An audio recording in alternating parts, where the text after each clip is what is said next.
মধ্যপ্রাচ্যে চলমান উত্তেজনার মধ্যেই নতুন করে আলোচনায় এসেছে চীন, ইরান এবং যুক্তরাষ্ট্র ইসরায়েল জোটের ভূ-রাজনৈতিক সমীকরণ।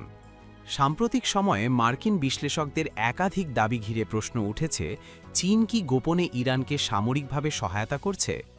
মার্কিন গোয়েন্দা সূত্রের দাবি, যুদ্ধের মাঝেই চীন ইরানের উদ্দেশ্যে অন্তত ৫টি জাহাজ পাঠিয়েছে। এসব জাহাজে ছিল ব্যালিস্টিক ক্ষেপণাস্ত্র তৈরির জন্য প্রয়োজনীয় রাসায়নিক উপাদান ও জ্বালানি। শুধু তাই নয়, অভিযোগ উঠেছে মধ্যপ্রাচ্যে থাকা যুক্তরাষ্ট্রের সামরিক ঘাঁটিগুলোতে হামলা চালানোর জন্য ইরানকে গোয়েন্দা তথ্য দিয়েও সহায়তা করছে বেইজিং। তবে প্রশ্ন হল, এত নজরদারির মধ্যেও কিভাবে চীন এই সহায়তা পাঠাতে সক্ষম হচ্ছে?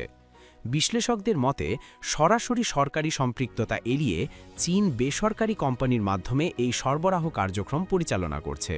ফলে আন্তর্জাতিক নিষেধাজ্ঞা ও নজরদারি এড়ানো তুলনামূলক সহজ হচ্ছে।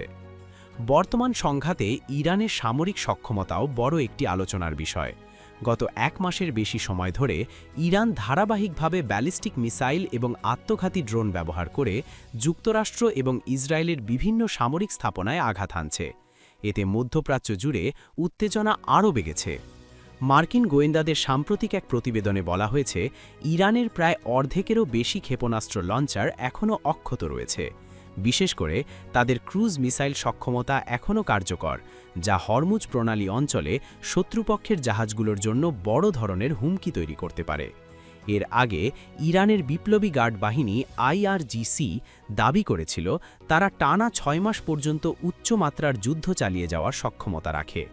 এদিকে মার্কিন থিঙ্ক ট্যাঙ্ক 1945-এর একটি প্রতিবেদনে বলা হয়েছে, ইরানের ক্ষেপণাস্ত্র কর্মসূচি পুনর্গঠনে চীন গুরুত্বপূর্ণ ভূমিকা রাখছে।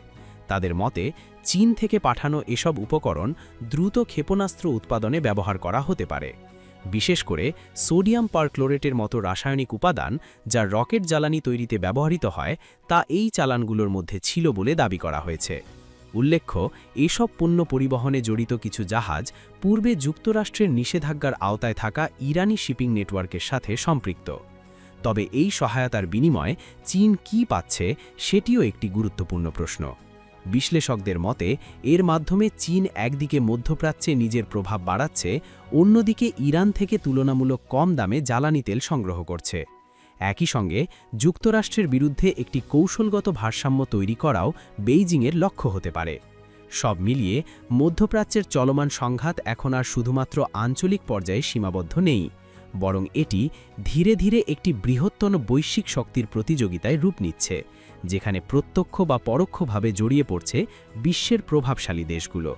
পরিস্থিতি কোন দিকে মোড় নেবে তা এখনই বলা কঠিন। তবে একটি বিষয় স্পষ্ট, এই সংঘাতের প্রভাব শুধু মধ্যপ্রাচ্যেই সীমাবদ্ধ থাকবে না, বরং বৈশ্বিক রাজনীতি ও অর্থনীতিতেও এর বড় ধরনের প্রভাব পড়তে পারে।